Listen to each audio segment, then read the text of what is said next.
Hello and welcome back to Moses's Coffee Bar. Tonight I have an announcement to make. I have had this espresso machine for something like 9 months and just bought this last month. Now you can probably see some of the main differences. This one is much larger, much heavier. It is significantly hotter to the touch than this one because for differences that we might get into slightly. So I thought it might be interesting to do a quick comparison of these two machines, pull some shots of delicious decaf coffee. This is Star Valley Decaf from Wonder State Coffee in Viroqua, Wisconsin. It's a really good chocolatey medium dark decaf. And we're doing decaf because it's quite late at night. So, the Breville Bambino. If you go into Home Goods, Bed Bath & Beyond, Williams Sonoma, Target, and you say, I want to buy a beginner espresso machine, you're probably either going to end up with a DeLonghi machine, like the one I used to have, or something like this. There's this, and then there's the big brother, the Bambino Plus, and then there's the big brother, the Barista Express, which has a grinder built into it. On the other hand, if you went on Reddit or Facebook, the Espresso aficionado group, and asked what type of espresso machine should I get, you might end up with this. This is the Turin Legato. It is, both of these machines are made in China. This is sort of like an appliance-y machine made by Breville, which is a well-known kitchen equipment company. And this is a white label machine that's made in China for the Chinese market, and it's only been introduced in the US recently. And you can really tell like how there's a lot of differences in size and design and construction, but there are a lot of similarities. These machines both have a couple features that set them apart from other beginner espresso machines, and you really can't go wrong with either of these machines. I think they're just for different types of people. I would recommend that most people who are just getting into espresso, in my experience, skip the DeLonghi products, go straight to the Breville Bambino. You don't need the Bambino Plus. The Bambino is a great machine. It makes good espresso. There's certain things about the workflow that are not ideal, and the capabilities are a little bit limited. Sorry. And that is part of the reason why I ended up upgrading to the Turin Legato. So let's just go over the differences really quickly. This is a thermoblock machine. This is a single boiler machine. What that means is that this is a little bit like a tankless water heater. It doesn't have a tank of hot water. It has a little thing that looks like a waffle spiral, and the machine and with an electrode or something, and it superheats the water and creates and helps create. And then the pump creates pressure through that, and then it comes down through the group head like every espresso machine.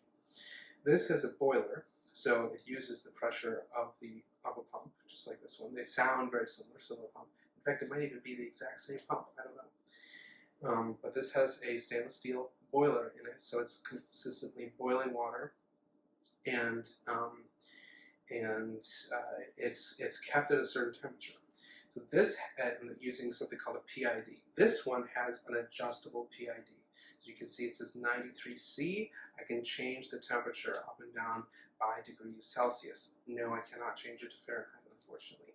And that's really interesting because with darker roasted coffees, you want the temperature to be lower. With lighter roasted coffees, you want the temperature to be higher. So this gives you a lot more customizability, and you can play around with the shots. I turned this the temperature a little bit down because I've been drinking medium dark roasts recently, and that has been, I'm not sure if normal people can notice it. I think my palate is pretty lame. I'm not sure I'm getting a huge amount of that difference, but I will say that there's one other feature in this that is, I think, a game changer. With this, your shots come pretty quickly. It's set to 9 bars of pressure, and that's good because this one isn't. It is set, it does not have a overpressure valve, does it? Or is it just that it doesn't have an adjustable one? At any rate, this is a 15 bar pump and it can go all the way up to 15 bars of pressure. This one is capped at 9 bars of pressure. In theory, that lower pressure is going to be better for shots, but you can't adjust that, and you can't adjust the temperature as well. This one, you can adjust the temperature, you can't adjust the pressure, although this is a big, roomy machine, and there's lots of room for you to add a adjustable overpressure valve in the back of this machine, and there's tutorials on how to do that. Another thing that you can adjust that I didn't know I was going to be using, but under here, there's a little screw, and that allows me to adjust the flow rate, how much water is coming out. Now, you may say, wow, yet another variable. Yes, flow rate is separate from temperature and pressure. And this machine, I can adjust temperature and flow rate. On this machine, I can't adjust any of those things. So I've got more adjustability, more things to play around with to try to get that perfect shot. Subjectively, I will say that these two machines both make great shots, but since moving to this machine, I think that I would say that in general, the coffee in the cup is just a little bit better. And I am not, I don't have an advanced palate. I can't really describe to you what I think is the X factor that makes this have better shots. Certainly, the machine is one of the lower variables. Having a good little grinder, like this hand grinder, is important.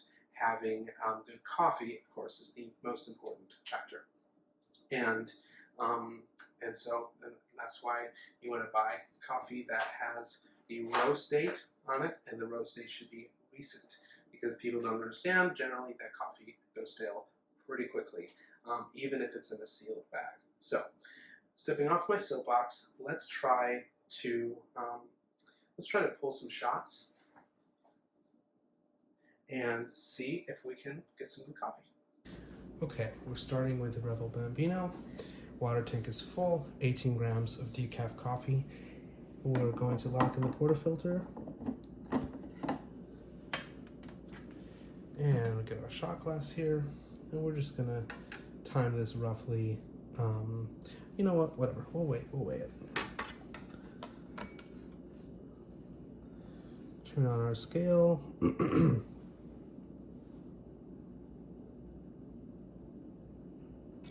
All right, now it should start measuring the time when the weight, or when it senses that weight coming down to the. So by holding this button, I'm pre-infusing with the water.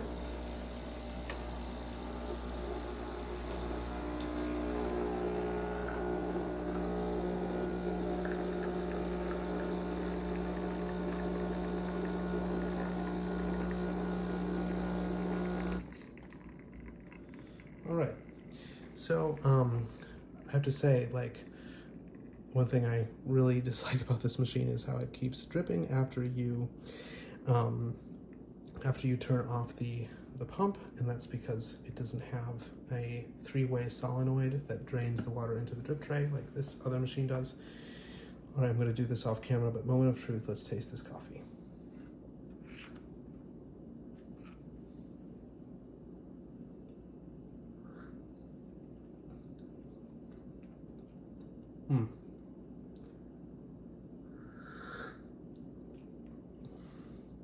Yeah, that's actually good. It's quite hot. Yeah, really, really hot. I think, if I remember correctly, this is a hotter setting than what we have on the other machine. And remember, you can't change it. It's a good crema for these older decaf beans, and honestly, it's pretty good. It flowed a little fast, and you saw some spurts that create just some mess around the machine. But that's because this is a bottomless portafilter, and I haven't really dialed this in at all, so that's pretty good.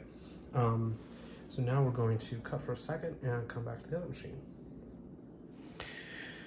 All right, we're over here with the Turin Legato. One thing I really like is it has this little light under here, and that is really nice for early mornings, I have to say.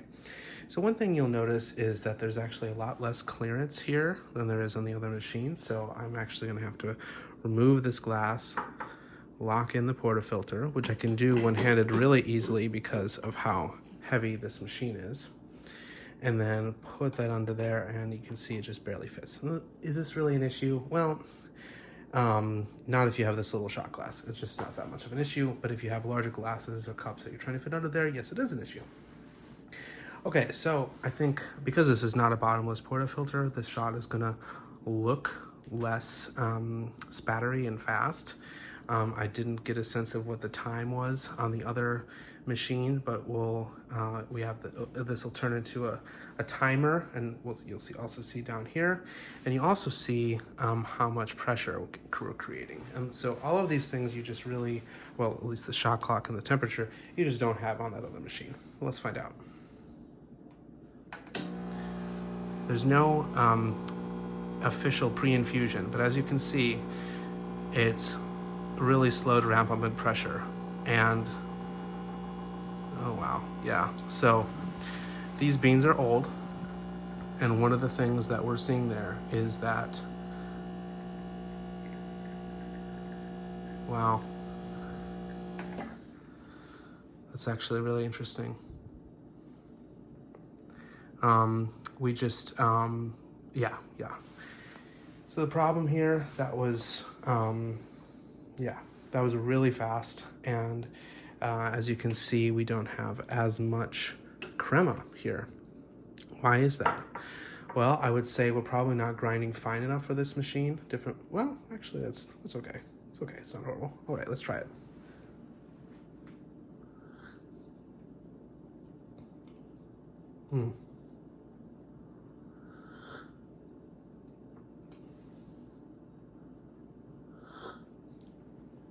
All right.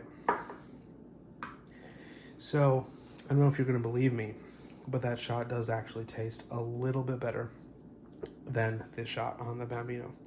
It's a little bit cooler and a little bit less bitter. That being said, this is not an ideal scenario. I did not like how fast that flowed on both machines. And there wasn't as much crema as I wanted, especially on this machine. And I think that, and it just didn't build as much pressure as I would have liked to see, and that would have been fixed with using newer beans and grinding finer. But it is what it is, that's what I've got. So if we could conclude here, and if we can just talk about both machines really quickly. As I said, I think the Bambino is a much better choice for most beginners. The Turin Legato gives you much more customization. If you really want to get into espresso as a hobby, not just something to do every morning, then the Turin Legato so far has been a really good machine for me, and I'm really enjoying it. It's it's sort of like people who are into espresso will talk about the difference between quote unquote appliance grade espresso machines and prosumer espresso machines, which I find really that's a mixture of professional and consumer, right? And that's kind of a really annoying distinction for me, but at the same time, that's what this is. It's extremely well built, it's extremely heavy, it's extremely sturdy, and there's a lot you can do. There's a lot I can even modify if I wanted to. And so that is something that I'm looking forward to doing, and I have a lot more growth trajectory than I do with a smaller machine that really sort of limited my ability to explore the art of espresso. So that's it from Moses' Coffee Bar. Thanks for tuning in, and we'll catch you next time.